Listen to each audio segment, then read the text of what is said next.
Welcome, everybody. My name is Sylvia Morales. I'm the Executive Director for the Resource Center for Nonviolence. Thank you, everybody, for being here. We are holding a conversation under one of our programs called Stories of Resistance. And essentially, we like to highlight community grassroots efforts. And the Peace and Unity March in Watsonville has been a long-standing community-based, nonviolent reaction from the community. And we want to welcome our panelist here, Luis Alejo.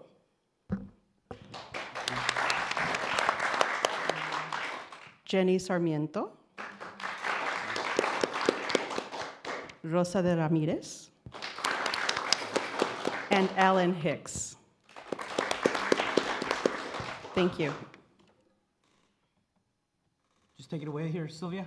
Yep. All right. Thank you very much, everybody. I'm Monterey County Supervisor Luis Alejo, and I'm one of the co-founders of the Watsonville Peace and Unity March. I'm also a former mayor of my hometown of Watsonville. I want to thank the Resource Center for Nonviolence, first of all, and Sylvia Morales, Peter, everyone for wanting to have this panel here in Santa Cruz today. Because it is the 30th anniversary of this march that started back in 1994, mostly by a group of high school and middle school students. I think at the time, I was 19, 20, and Supervisor Felipe Hernandez was about 21, 22 years old. But I did want to just acknowledge the Resource Center for Nonviolence, not only for hosting us here today, but also for being an ally to the community of Watsonville from the very beginning. I think from the very first march, you were there with us. And so I wanted to really say thank you for helping lift up the families and the community in South Santa Cruz County. This year, it's also the 30th anniversary of this march. It is now the oldest continual peace march in the state of California. But the beautiful story about it, it was started by young activists who didn't have any grants. They weren't part of any nonprofit organization. They solely did it on their own, doing their own small fundraising, but wanting to make a difference in the lives of the young people of Watson, but also in the community. Back on February 10th, 1994, 2 young people were tragically gunned down in the community of Pajaro that just recently suffered from the devastating flooding. But while their mom sent them to a local bakery store, El Nopal Bakery, 2 young men came after and shot her 16-year-old brother, Jorge, whose photo is featured here to my right. And then when they saw that this 9-year-old little girl, Jessica, had seen them, they shot her point blank in the head. And shortly after that, it was the death of 19-year-old Tony Valdivia, whose mother sits next to me, and his photo is here. And then it was another young person and another young person. And then there's been too many young people who have lost their lives to violence. So for me, this is a reminder that a community did not just sit back and stay quiet. This community stood up, its young people stood up, its mothers and family members stood up, saying that they're gonna make a difference in this community. The 80s and 90s were a particularly hard time in Watsonville. It was hard hit by mostly gang violence, but also domestic violence. I know one of those young people who started this march with us, Sandino, is sitting in the audience with you. Good to have you here, Sandino, as well, for joining us. But what I wanted to say is that the purpose of this march was many different reasons why. But the main reason is that the young people didn't want the faces, the names, the ages of these young people to be forgotten. They made a point to say that they were not statistics, but rather they were our young brothers and sisters, our family members, our friends, people we grew up with, people that we care about. And for a lot of the families, it became an annual tradition as part of their healing to come out and put an altar and bring out the photos of their loved ones and be a voice, a powerful voice in the community. There's no more powerful voice than a mother who has lost a son or daughter to violence, and telling the impact that has, not just at that moment of tragedy, but for their entire lives. That pain and that hurt never goes away. And for me, I think it's a beautiful thing every year to see those mothers come together, support each other, and keep their memories of their loved ones alive. The other main point was to ensure that the community would continue to collaborate to address violence, because we knew it wasn't just a one-day event. We knew that addressing violence needed to be ongoing throughout the year as well. So I just wanted to say, before I pass the mic here, that the deaths of these children 30 years ago have certainly had a major impact on my personal life. It was the main reason why, as a 19 or 20-year-old young person, that we made a point that we were going to go to school, get our education, make networks, but eventually come back and help address this issue at another level in our communities. And here I am 30 years later, representing the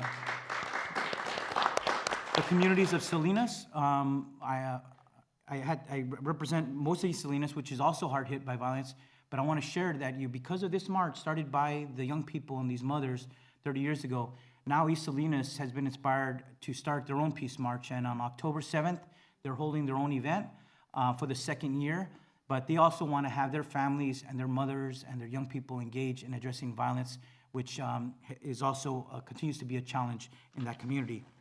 So I'm going to just say some words and pass the mic here to our good friends here. I want to first acknowledge that to my right, we have one of the mothers who joined us in the very first march.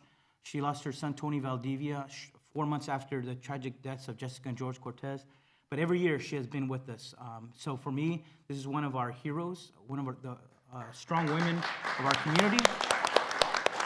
I'll pass it to her, and I also want to acknowledge these other two organizers, Jenny Sarmiento and Alan Hicks, who are key community organizers in Watsonville too, and help us organize this event. But I want to pass the mic here, first of all, to Rosa, because for me, she's one of my role models and somebody who continues to inspire me, because and also wanted to share her words, because she, in those critical moments when we have had shootings or deaths, it is her voice who has often been out there encouraging young people to not retaliate and to also work with mothers whose grief is so profound that sometimes it takes several years before they can actually join us at this march. So I want to pass it over to Rosa Ramirez. Thank you. Thank you. It's just like Luis said, I am Rosa de Ramirez, and I am the mother of Antonio Ramirez Valdivia. This is him when he graduated from 8th grade in Rolling Hills in Watsonville. That picture over there was taken with some friends that they used to get together. Friends, I told them there's no friends. You have a lot of friends, but the friends just lead you the wrong way. They're never there for you. But anyway, what happened was that my son, Antonio Ramirez Valdivia, was shot and killed on a drive-by shooting of San Andres, Manresa Beach. He took off that day. It was a very hot day. And he told me that he was going to be right back. And I said, well, just better hurry up. I said, I don't like the company. They came to pick you up. He said, no, I'll be right back, Mom. Don't worry about it. So he took off, but by the time when he gave the full step, 2 steps down, he came back, and I said, what did you forget? He says, I forgot to say goodbye, Mom. And he gave me a kiss on my forehead. I didn't hear from him anymore until I received a phone call about 4 or 5 o'clock in the afternoon. They put my other son, Ralph, to call so he could talk to me, because they were trying to help my son, Tony. And so he called me, he told me that, he says, Tony has been shot. And I said, you guys are kidding me again, another joke? And he goes, no, Mom. And then I heard all these noises about a helicopter, cops, whatever it was, but there was a lot of rowdy out there. But it was Tony.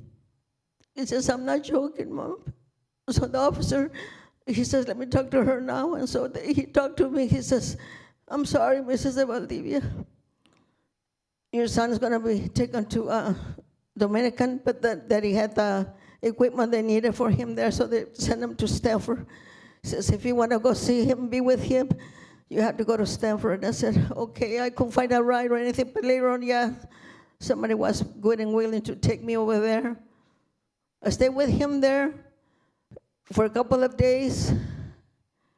And my daughter went for me. She said, you need to go home for a little bit, and then you come back because you know my brother's not going to get out of here. And I said, no, I don't want to leave him.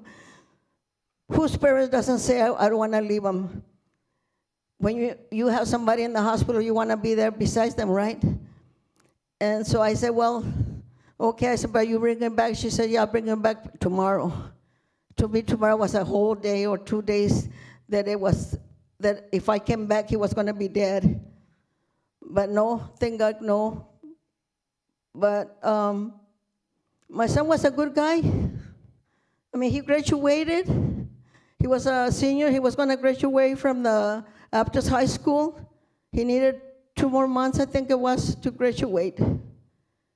His plans were to go to college and play soccer, Spanish soccer. But he took his ring with him because he just didn't make it.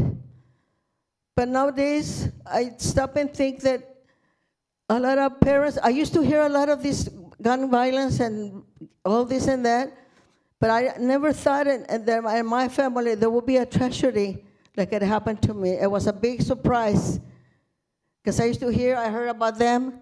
My son and Jorge, they were good friends. They used to hang around together.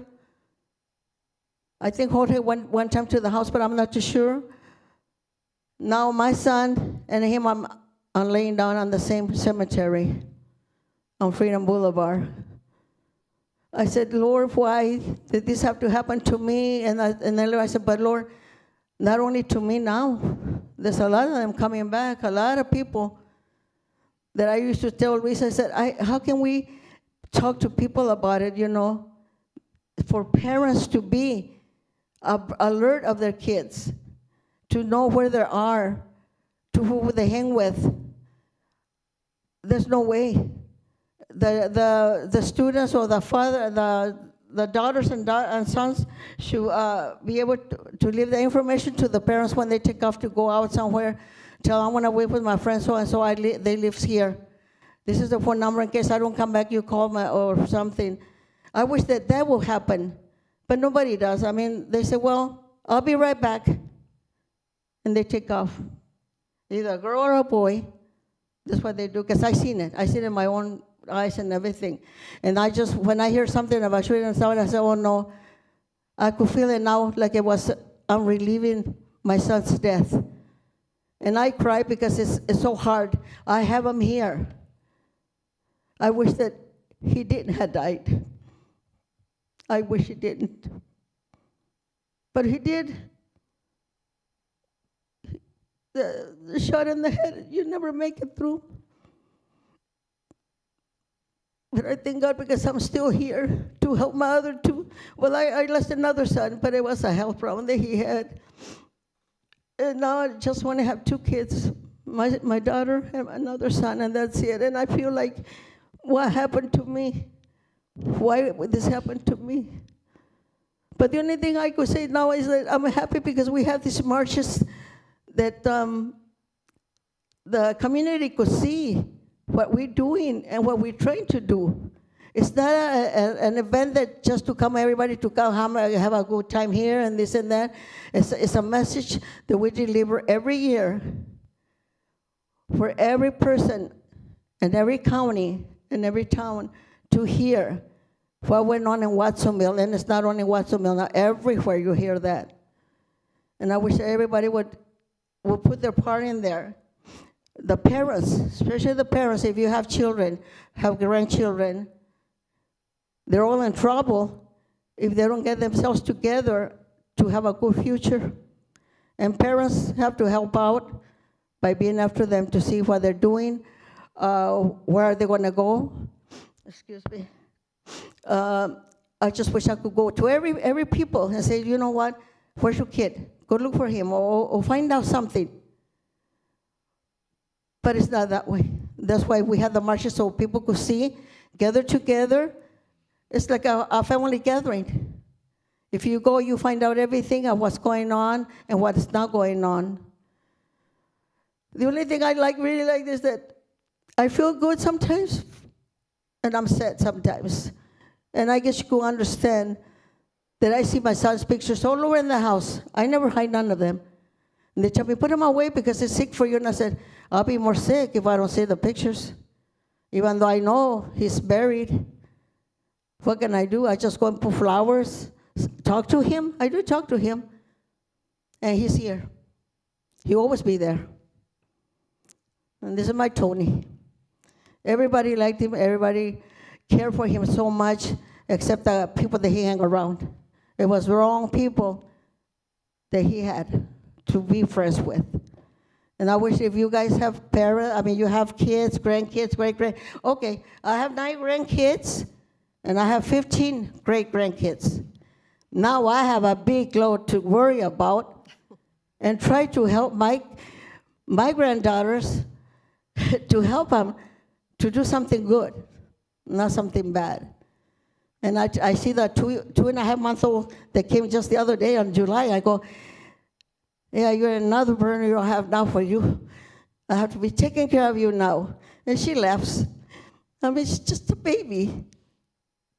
But my only message for you guys is that I do appreciate everything you guys do and think of us here.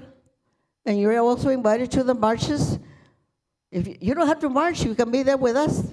I can't march now because I had a knee replacement, and I'm having a little problems with that, but I still go. I still like to be there, see friends, and talk to parents that they lost their kids too. And I don't know if I can explain myself or not, but I love you all guys. Take care of yourselves and take care of your family real good. God bless you.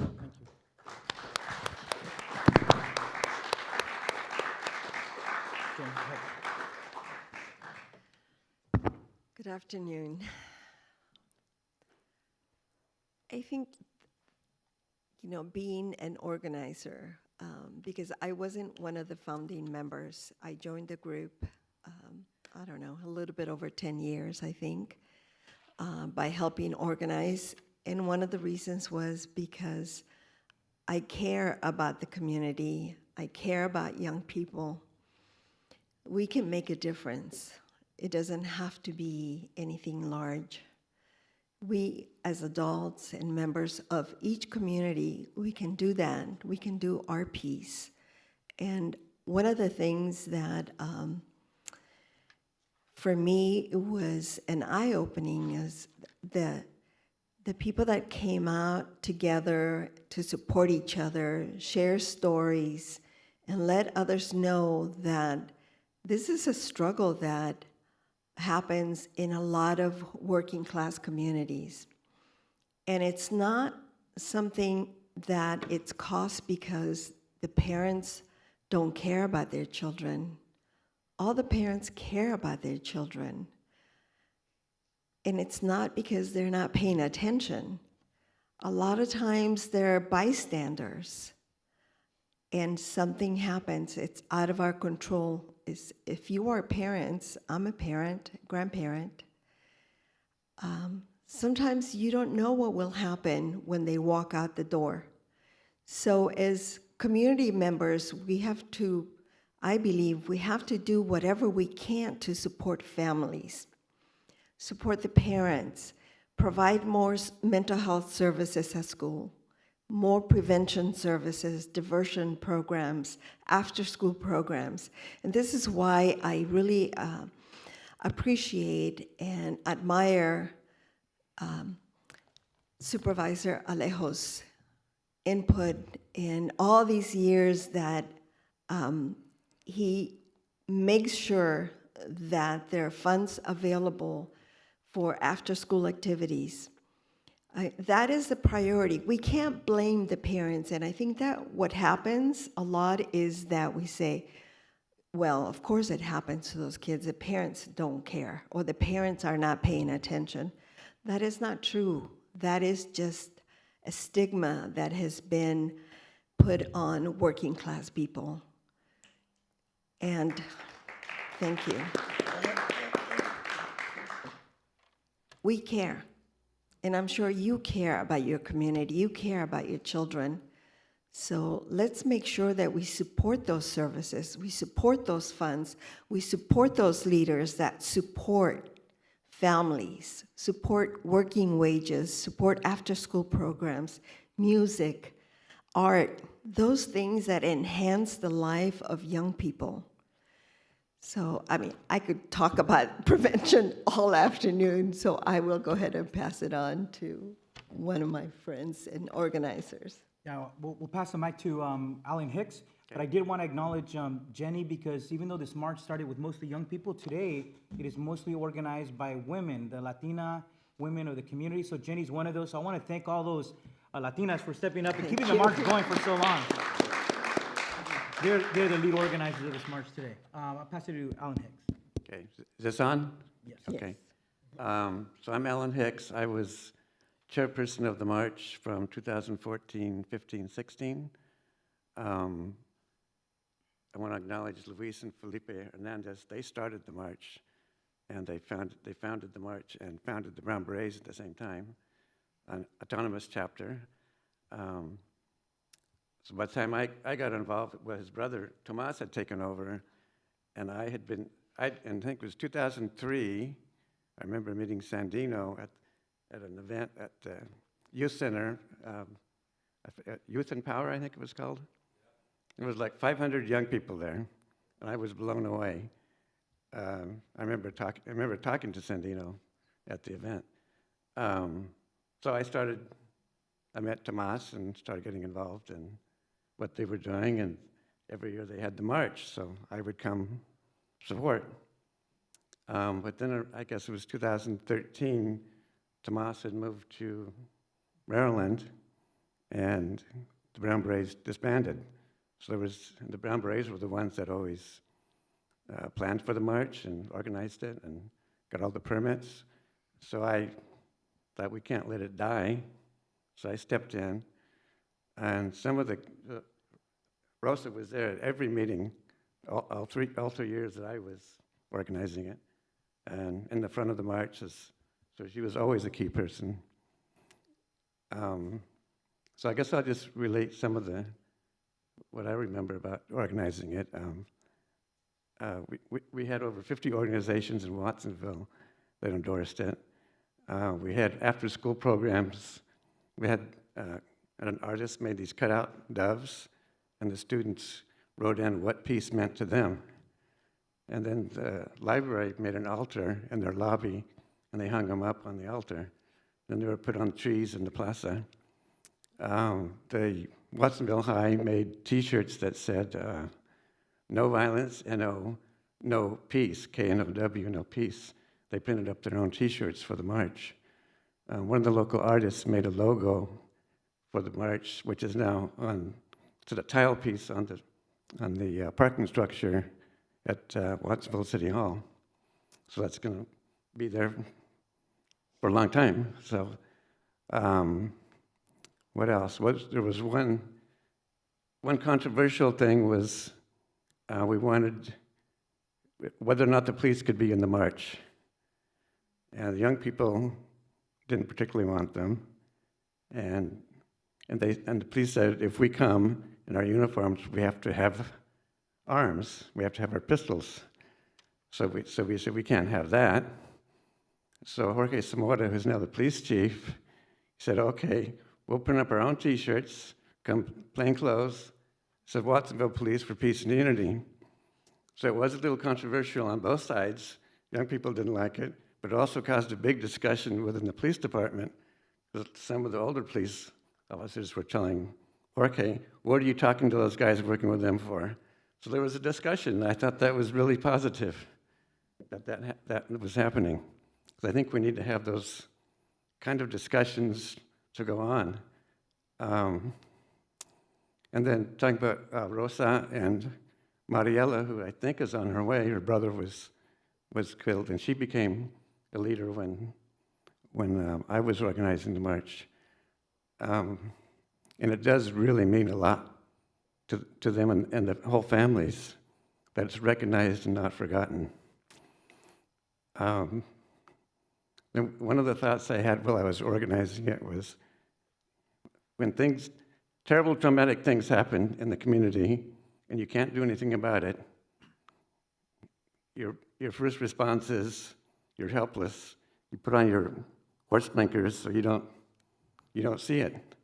So having events like this is so important to keep bringing it up. Every time there's trauma, any psychologist will tell you need to talk about it. So we need to keep this discussion going in the community, in the Resource Center. Thank you for putting on this event and these kinds of events. Can I also? I would like to. No? I would like to also add that the organizers have done it on their own time. There are no grants available. Perhaps small donations. It's not a registered nonprofit. People from the community donate, and the volunteers organizing the march are the ones that bring everything together. And one person who's not here who has been amazing is Luis's mom, Mary Lou Covarrubias, who, I'm sorry that she's not here, but she is a go-getter. She is probably one of the reasons why the march continued every year, just as well as the rest of the other people that put in the work. But as Alan was talking about the discussions between the police department and young people, that is crucial. I mean, we're seeing things came to a head the last few years, but they continue to happen. And so it's really important that they are also part of the conversation, and that we, those adults, empower young people so their voices are heard.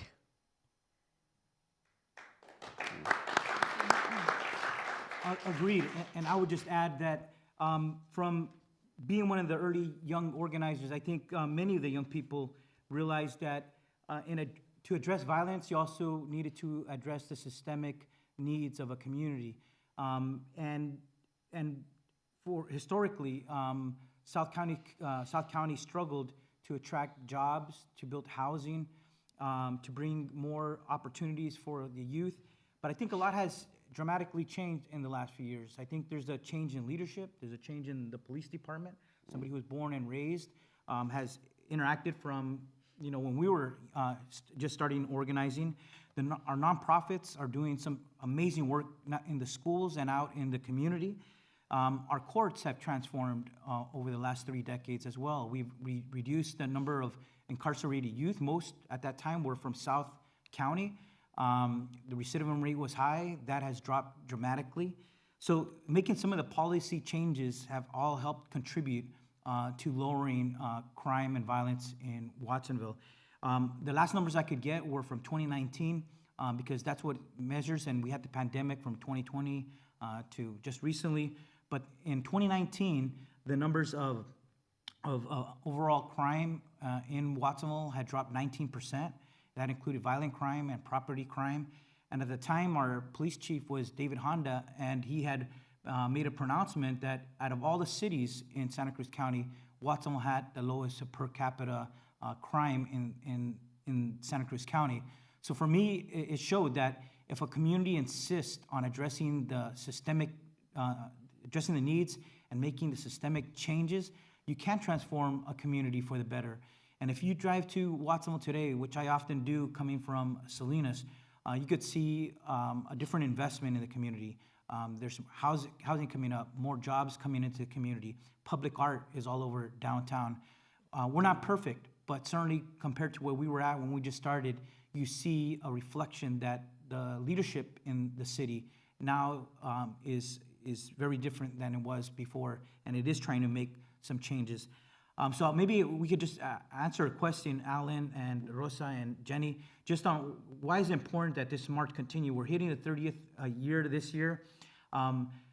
why is it important for the young people and the families to see this kind of effort continue, an effort that you don't see in many other communities? In some of the urban areas in Oakland, Los Angeles, San Francisco, crime is going up very dramatically. But why is it important for our local communities and our local leaders and activists to keep this tradition going? Yeah, you want to start? We'll work out this way.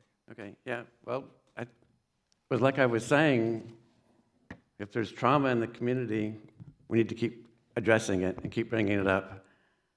And that people don't forget about it, that push it aside, put on the horse blinkers, or whatever, however you want to call it. We just keep bringing it up and bringing it up, and work with the police department. Have the community, have young people interact with them and let them know where they're going off, because they do sometimes.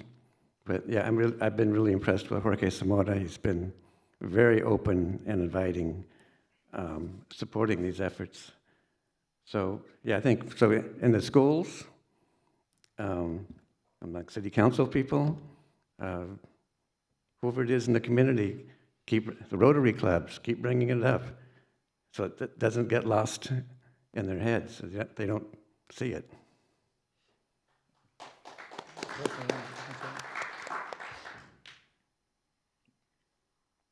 Well, for me, I just like to see Watsonville. It's not my town because I'm from Texas, but when I came, I was a small child. So I was growing up here, right? So I saw everything different than now. When I came, everybody, all with woman dresses. There was no pants or this and this. We all had to be, even in school. In Pajaro School, we had to have like a uniform, but nothing else. Your skirt, your dresses, whatever. And now I go, wow, we can't, as women, we can't live without putting our pants in a hurry to get out of the house because we have to go here and there. Or, oh, I forgot this. Oh, I have it in my pocket. I do that. And I want to be 79 years old, but I forget some stuff. And my daughter says, Mom, in October you're going to be 79. I go, really? I don't feel it, I go. She said, well, you don't look it. Oh, thank you, me. I said, thank you. Because she's my oldest, and she's 56 years old. The one that died he had turned just 46, but he died. And the one that's living yet right now, he's 50. And of course, the one that died, he was 19. And I said, my Lord, I said, you had taken me so long and so far yet, and I don't feel my age. And I said, woman, get ready, okay? Don't feel your age when you say, oh, it hurts me here. It hurts me here too because I had surgery. But it's just temporary. I mean, a knee replacement is like forever now. You have to take it the way it is. And so now I have a cane. Before, they knew I wasn't on a cane or anything. I would be marching with a picture of my son here and there. Now I have to stay in the plaza by the altar of my son and pictures, and I stay there until everybody comes back, right? But they can't say nothing. I said, because if I can't go marching, I'm going to stay here. They said, as long as you're here, you're fine. But anyway, it's a lot of difference that I've seen in Watsonville, and I love it. But now, you know how things are changing. You know, you hear here, there, you hear there, and I said, oh, Lord, please, why this have to come back again? We can't let it come back. We have to keep on marching. We have to show the community. We have to give the messages to them so they'll learn and put attention to everything that's surrounding the whole world and them too, and for us all. Thank you. I'm going to pass it to Jenny, but we want to invite Mariela Renteria, one of our organizers, and she lost her brother, Servando Renteria. We have a seat up here for you, Maria. If we could give her a round of applause, have her come and join us.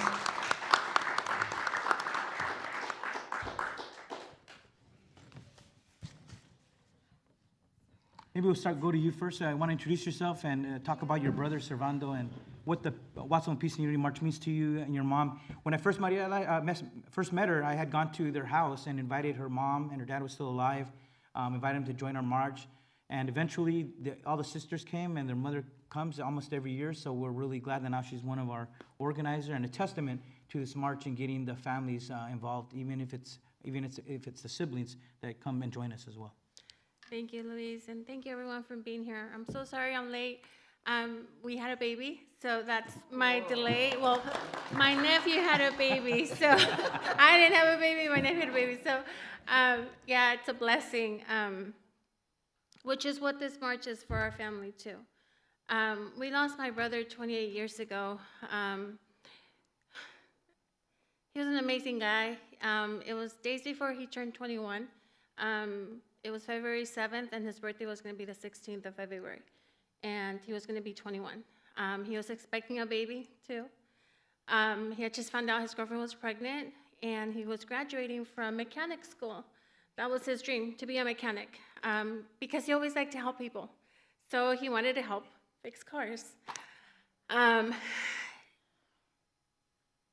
it's been 28 years, and it's like it just happened yesterday. So, but this march is a blessing for our family because it's a way of healing. My brother loved his community. He loved his community. And this march for us is him still being part of this community that he loves so much. And I'm forever grateful to Luis because, yes, when that happened, we didn't know that was going to happen. And, you know, financially, our family didn't have the means to cover for funeral expenses back then. And Luis and the Brown Berets came over, and they even donated money to our family that we needed so much during that time. So forever grateful. I mean, I say it, but I forever will be grateful for Luis for that. And I know that they went to school together. He went to school with my brother. But to me, it's healing, but it's also sadness because it's still happening in our community. And it just seems that it keeps getting younger and younger. And as much as, you know, we try to heal, you can't not keep from feeling this feeling of, you know, just hopelessness sometimes, that it's just overwhelming because we just had 2 shootings in Watsonville not too long ago. And that was somebody's dad, somebody's brother, somebody's cousin, somebody's friend, somebody's nephew. I mean, it's just, you know, and that's our community. So as I am truly grateful for this Peace and Unity March, and it is healing now for us, it still brings me sadness to think that it's happening. The community that my brother loves so much and that we love so much too, because I have kids and they're part of that community. And back then, you know, I would see my mom and I would see her hurt and I would see her cry, and I couldn't imagine.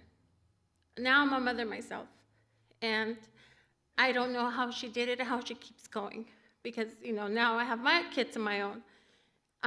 So it's just, again, truly grateful, and thank you all for being here. But if I could just tell a little bit more about my brother, like I said, he was just an amazing person. I still look up to him, even though he's not here in physical form. He's still here with me in spirit. And I still look up to him. He was actually doing a favor because he was a mechanic. His friend's car broke down. And his friend asked him if he could help him fix his car. And he did. They drove about a mile from San Jose. It's by Santa Rosa. It's called Venecia. And they were at a gas station fixing his car, and a car drove by, and it was a drive-by shooting. So it was wrong place at the wrong time. And but he was doing what he was always doing, helping people. He didn't get to meet his baby. He didn't get to meet his son. my nephew is now 28 years old, and he never got to meet him. That was his only son, and it's, you know, as much as we talk about my brother to my nephew, it's still not the same. And that's also another, you know, thing that's why I love the Peace and Unity March, because, you know, in a way, you know, I invite him, and even though he's 28, it's still hard for him, and I see it. I see it because it's a remembrance of what he grew up without his dad. Sorry, I don't want to make it sad, but it's just, you know, again, it's just you know, for us, like I say, you know, like 28 years, and I was reading like the March, you know, it's 30 years already, but for us, it's every day. Not talking to my brother. I mean, I talk to him. I talk to him a lot. Sometimes you know, I say, I'm sorry, I'm bothering you again, but I need help. But it's just not seeing him for holidays, not seeing him for his birthday, not seeing him with his son, not had seen him, you know, his son graduating from high school, his son graduating from school. It's just the lots that he hasn't been there, and not by choice, but because something he was taken from us. So when I hear about it again happening in our community, it's heartbreaking. It truly is. And how can we stop it? I ask myself that every day. And I ask myself that every day because of my brother. So when the Peace and Unity March comes, you know, I'm fortunate to work with youth nowadays. And I mention it to them, and, you know, I try to involve them as much as I can. I'm like, hey, let's the Peace and Unity March, you know, let's be involved. And I think that's, you know, that's where we can start with our youth and getting them involved in positive things, healing things in the community events, so that they can feel part of the community and love the community that they're part of, but also, you know, making them involved in it as much as we can.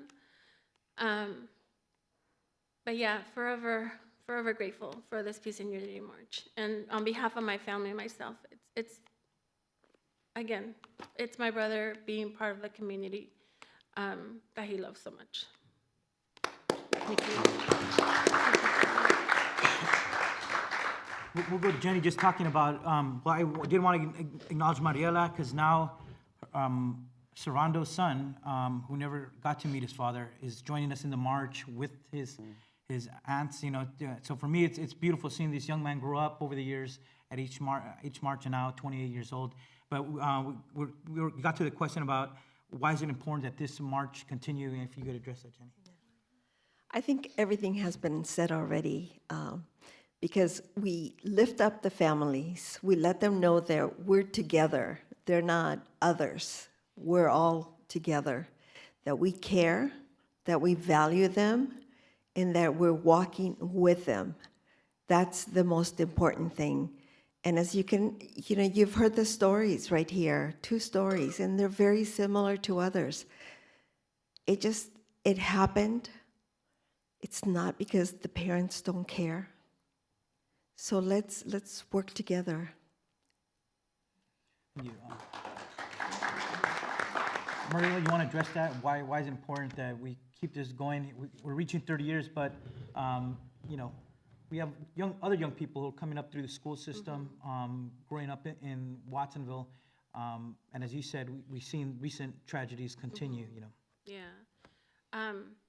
Well, like I mentioned, for us, it's keeping the memory of my brother in the community. But something that has helped us is also healing, right? Healing because we are there. The community supporting us as a family too, but we're also there with other families, and it's a bond that we make. I mean, with Rosa and other moms too. Like I'm still in contact with other moms too, even though some of them have moved to another city. Like I'm still in contact with them, and it's just being that extra support too, being united. But yeah, especially for youth, I think we're losing when we hear this happening in the community, we're not only losing the person that lost their life, but also the other person that now is going to be incarcerated. Like going back to my brother, the youth was 17 years old who did it. And, you know, the potential that that person had, we don't know. Why? Because one way or another, they got caught up in something else, and who knows if this person was gonna, you know, something was gonna help something when it came to humanity, but we don't know that anymore because they spent their life incarcerated. And, you know, and again, like my brother too, like now we lose, they lose. So the thing that I hear too is that the people who are doing the shootings now are 16, 15 years old too. And we're losing those youth to our community as well.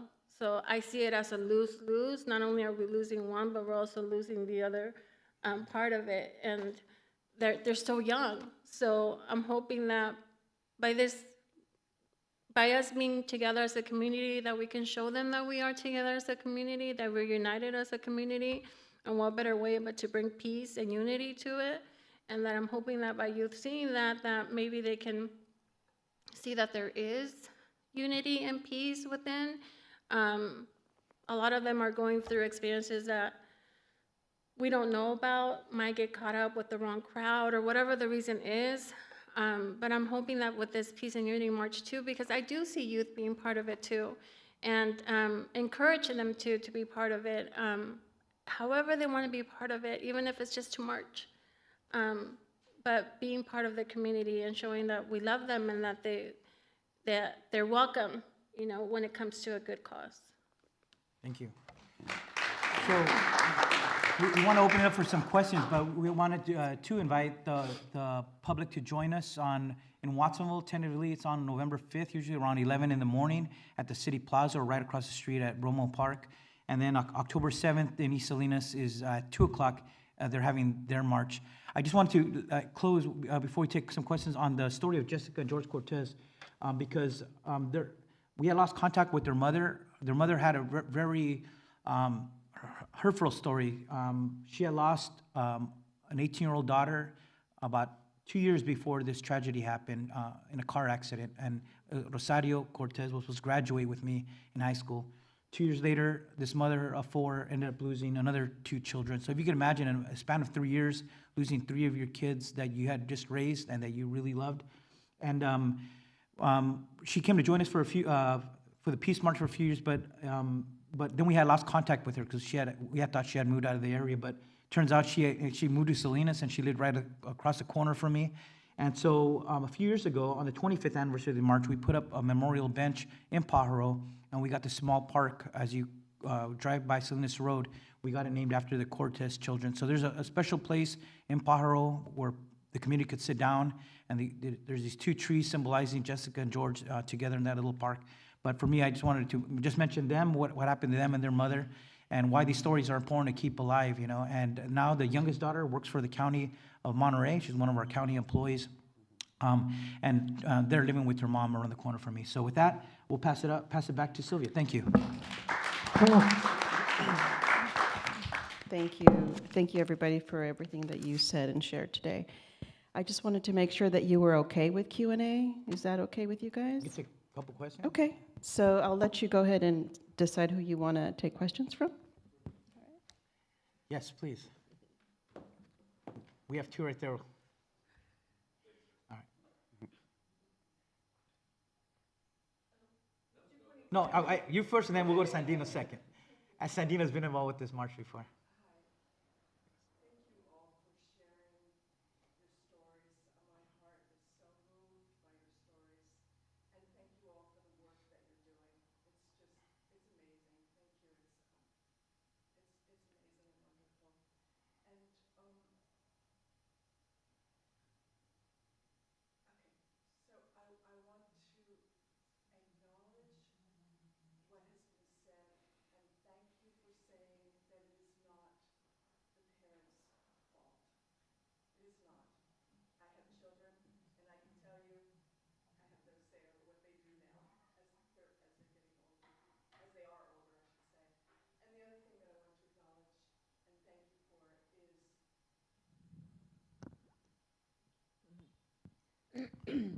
The other thing I want to thank and acknowledge you for is acknowledging the Latino women who have done this, because a piece of history about the women's movement is that during the civil rights, the men were out there getting all the accolades, and they were getting to talk, and they were, these are the leaders, and the women were behind the scenes doing all the work, and that's how the women's movement started, this version of the women's movement in the 60s. So thank you for acknowledging that. That's awesome. Thank you for digging into your heart and sharing that with us, because it's so moving. First of all, I want to say that Rosa saying that she wasn't expecting this, and I'm sure that you were not expecting it of your brother. I do expect it. My son has been involved with drugs, and so I'm always expecting the call. There's money involved, there are guns involved, there are neighbors involved, and I do expect the call. So my heart really resonates with you. I'm a retired therapist, so this is where I'm coming from. One other acknowledgement, and that is the Brown Berets. I had the privilege of hanging out with some of those kids who were involved with that. I think we were sending off supplies to Cuba or something, and they're wonderful.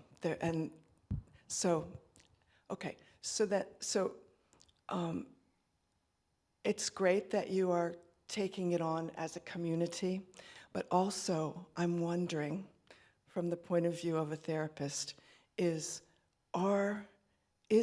what is being done in terms of identifying children who are having struggles, I'm not in any way invalidating anything that goes on, but these are children who need something. They have a need that's not being met, many needs perhaps, and there must be people who know about these kids, and so that's a level I'm wondering what is or could be happening there to help them, and I know the Brown Berets have done a wonderful job with that, but what else? Thank you. That's a really good question. As members of the Peace and Unity, we don't do that. But as individuals, each one of us has worked with youth in different capacities, and passing bills, advocating for funds for mental health services at schools, for prevention services, drug and alcohol, for parenting classes. There's so many things that are done outside of this group that perhaps some of us are involved in. And that's why my ask is continue to support those services, continue to support leaders that are advocating for services, for prevention services for students and families, because that's it. The school is really the first place where young people are identified, and the teachers need to be in better and more communication with the family so they can support them. And I would just add that your leader in the Santa Cruz County Health Department that oversees behavioral health and providing these services to a lot of these families was one of our organizers. Monica Morales is first Latina ever to lead that department. She started organizing this march with us when one of the founders at the age of 14. So you have people who come from the community, who organized here, and are now in key leadership roles to carry out critical programs for our youth. Even though I'm no longer in Watsonville, I still support all the efforts in my hometown, but now I'm doing work in East Salinas that is also hard hit. And we're taking resources to where the need is greatest. And we're building a $20 million behavioral health clinic in East Salinas, the Alisal, where they never had such a clinic there before. And that one's primarily focused on families and kids We're also working on the largest soccer complex for youth to keep them healthy, keep them busy. Their families come out and support this. If you go to the current soccer complex right across Natividad Hospital, there'll be thousands of people, families and kids out there on a weekend. But there's more. Those are just some of the examples, but those are investments in our youth and in the families, and taking county resources to where the need is greatest. Yes. It reminded me of a story that I could tell you, that we had decided to go down. Well, we'd asked, what's the street in Watsonville that has the most problems? So before the march, we decided to go at a house to house on Grant Street, which is right downtown, and we talked to all the neighbors, and it was fascinating because some of the old people would come out and say this street wasn't even paved until 1970, and it's right downtown. So we heard all kinds of stories like this, and then we get to the end of the street, and there's a gang house, and it was straight across from the old city hall. They called themselves the City Hallers. So we stopped to talk to them, and the first thing out of their mouth was, what's a peace march going to do to stop violence? Nothing. So then we got into a discussion, and first thing he said, look across the street at Salvation Army. The homeless are lining up for food. That's violence. Domestic violence is violence. And he went on, he was very articulate, and he really pinpointed the source of violence.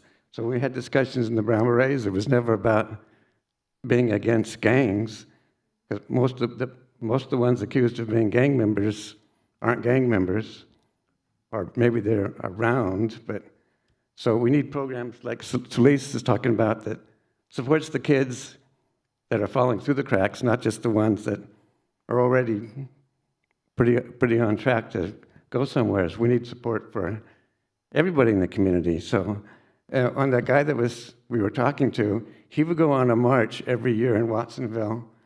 I think it was Stop the Silence on Child Abuse. And it was a march that went for years. He would go on that march every year. So you know where he's coming from and where he thinks violence comes from. We need programs in our whole society that lifts people up. So we need people like Luis that address those issues and programs. Plus, we need the grassroots, like Sandino and the Brown Berets. So I just wanted to put that in there. Wherever the violence is coming from, not just gangs, also police, or anywhere violence comes from, whether it's in the home or anywhere. So I wanted to say that.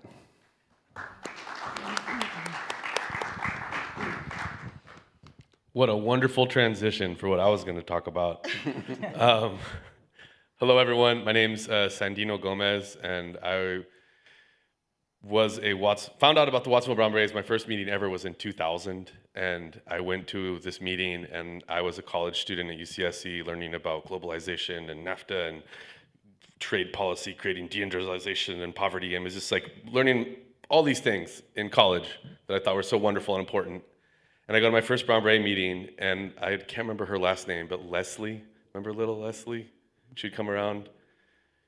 After the meeting, we're just talking, and she's saying things like, oh, well, NAFTA has helped lead to the cannery strikes, and that's impacted our community, and agriculture is so hard that it causes migration, and that's impacting our community. She's talking about these eloquent concepts like NAFTA and transmigrational patterns and international agricultural production, things that I barely learned about in college. And I'm like, where did you learn this? And she's like, oh, I come to Brown Beret meetings. They teach me all kinds of cool stuff all the time. And it just blew my mind that I'm paying for this amazing education, and yet here's this girl getting a real education in the streets and community of Watsonville through organizing, through hanging out with the Watsonville Brown Berets. And I was just blown away that first day. And I stuck around and was a fairly active participant until 2014, when I had to step back to become a father and a teacher and all this other stuff. But it was an incredibly transformative time of my life, and one I look back fondly in, like organizing with the Brown Berets every Thursday at 7 p.m. for the most chunk of that time period, but working on so many different projects. I've been to 20 plus years of peace and unity marches, and being part of the community group that helped sustain that and kept it going. And it wasn't just the Brown Berets, we were part of the Peace and Unity Coalition, which was part of schools and nonprofits and individual politicians that were supporting our efforts. It was just really such a grassroots experience, and I think one that empowered generations of people to not just become leaders in one section of the community, but so many, to become part of like a larger cultural and power structure shift that's occurred in Watsonville over the past like 40 years. I mean, things from like the strikes, the cannery strikes, and Gomez versus Watsonville and the election rights, voting rights case, and groups like the Brown Berets and the Peace and Unity Coalition and the March, and the infusion of art and nonprofits and more progressive politicians and school boards. It's been such a joy to watch this community empower itself and transform itself into such a more equitable and just place. And it's just through the efforts of so many people on the stage and so many people out in the community that can't be here with us today. But just, from the perspective of a young person learning about all these issues and getting involved with the Peace and Unity March, it was something that completely changed my life, and I know impacted generations of young people throughout that. And I just want to acknowledge too and say thank you to the Resource Center for Nonviolence for as long as I've ever been a part of either the Peace and Unity Coalition, the marches, or the Brown Berets, always being a supportive North County ally and an organization that was dedicated to building bridges and like understood the necessary importance of passing the torch and generational change and all of that. So it was a real honor to work here for a decade of my life as a community organizer, and I was really lucky to. Thank you. I was really lucky to like dedicate some of my time and energy here through the center, like to be part of this coalition of amazing individuals doing such amazing work. And I'm now today an ethnic studies teacher at Pajaro Valley High School. And it's like that's part of the cultural shift, like ethnic studies in our high school level. Shout out to Luis for helping to make that happen on a statewide level, right? California is the first state in the nation, as so many states go backwards in how we're teaching history. California is moving forward into the 21st century with a multi-perspective view of history that creates conversations like these that need to happen in our classrooms so that we can learn to get along and celebrate our differences, not just tolerate. They're on the streets, they're looking for it. No, they're not. It's not to label anyone and to not stereotype, and to come from a place of kindness and a place of wanting to help is what's going to help our community. Coming from a place of just asking, how are you doing? How are you today? If we were to ask that to a youth, can you imagine what their day would be like? We don't know if they get that asked, even at home. Everybody has different, youth are now experiencing different, if the community has a problem, the youth have that problem too. Because whatever the issues that parents are going through, it's rolling down to their youth too, to their kids. So I think just, being aware and to be accountable for our own actions when it comes to how we see our community, and if we could just ask someone how they're doing instead of, and I'm not saying that it's happening, but if we could just ask and say, how are you doing? How are you today? How can I help you? There's a lot of programs. Unfortunately, they don't know of them though. I know them because of my work. But, when I get this question asked, like, well, where can I go for this? And it's like, oh, let me tell you, And also, I wish the police department was here too, because they need to take some accountability for that too. They do try and involve themselves more in the community, but I wish that there was even more, even a little bit more to, that we can know, like, hey, that's Officer so-and-so. Hey, how are you doing? On a first name basis, but because it's a good thing, not because it's a bad thing. So I would hope for that, and I think that would be my message as a community, if to just come together even more if we can. I don't know how we can do that, but that's my dream, that's my hope. And that one day, we can, that youth will also know us by first name basis, and not because, they're related to us or because they're family, but because we're part of the community. And that they see us as someone that they can get help for, or if they need help, to come to us for help. And that if they can't get it at home, that they know where to go else to get it. Yeah, last word, Rosa. Bye. Sorry. For me, I'm not too educated and I don't know too much some words because I had to learn my English when I came from Texas here. So it's very difficult for me to understand a lot of the words. Definitions, I really don't go through there. But what I learned, I graduated from Watsonville High School in 1964. But I rarely made it to get out, you know, because it was very hard for me on my languages. And so whatever I learned. And then sometimes now that I learned the English, I quite don't understand it. But on the Spanish, I'm kind of short on a lot of speaking too. And so I said, well, then I don't know what kind of person I am that I can learn the English well or understand the Spanish or both. I'm confused. So anyway, I try my best in everything that I can on these situations about the gangs, but I know what the gangs are now. I mean, they're bad people. They lead my son to the wrong place, and he believed them, you know. So then he got involved with that, all that. So now I understand a little bit of that. But still, when I see a lot of kids, young kids, 8th graders, 6th graders, they're already with their pants almost halfway down. They're walking around, and they're talking, and they're acting, and I go, I want to be. And now you can see, if the parents can't see the problem right then and then I don't know what the parents understand their kid or not. Because on the old fashions, when you had a problem, the parents talk to you directly.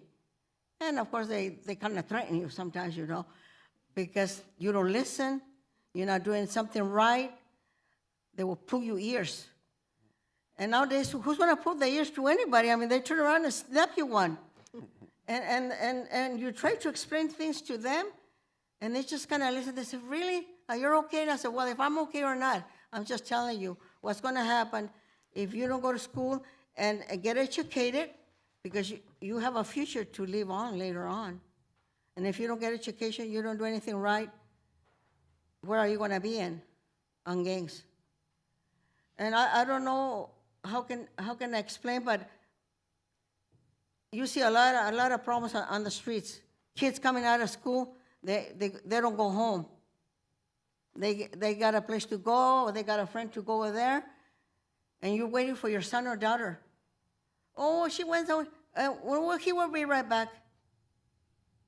The parents don't worry. They say, okay, I'll wait for him. Instead of going up there looking for them or asking people or friends of theirs if they see them or whatever, you know.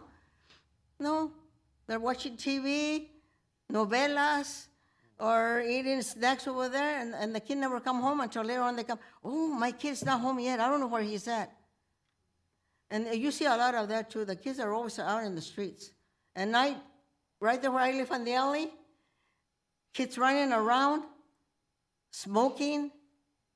And then when they see me, I say, God bless you guys, just go home. Okay, old lady. I don't blame them, you know, because I scare them by talking to them by the window. But that's what you see. And that kid don't go home because they get all high and they get lost somewhere.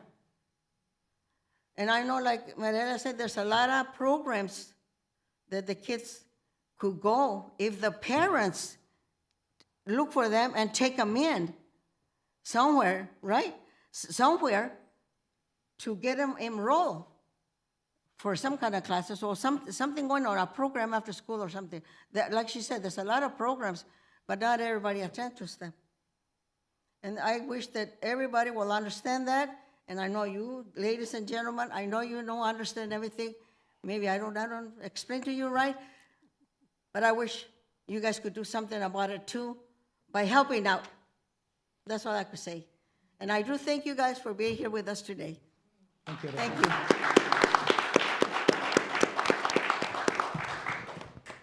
Thank you. Thank you for being here today. Thank you for all of your words and for all of your wisdom and for all of your dedication to the community. I really appreciate. It was difficult to witness. I think we all shed some tears today. So I want to give you some flowers and also a couple other things for the gentleman on behalf of the Resource Center.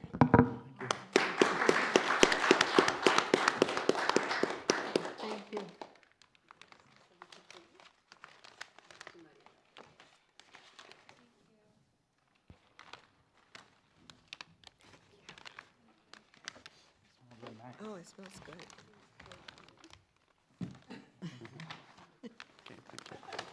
Thank you very much, everybody. Thank Appreciate you. it. Thank you.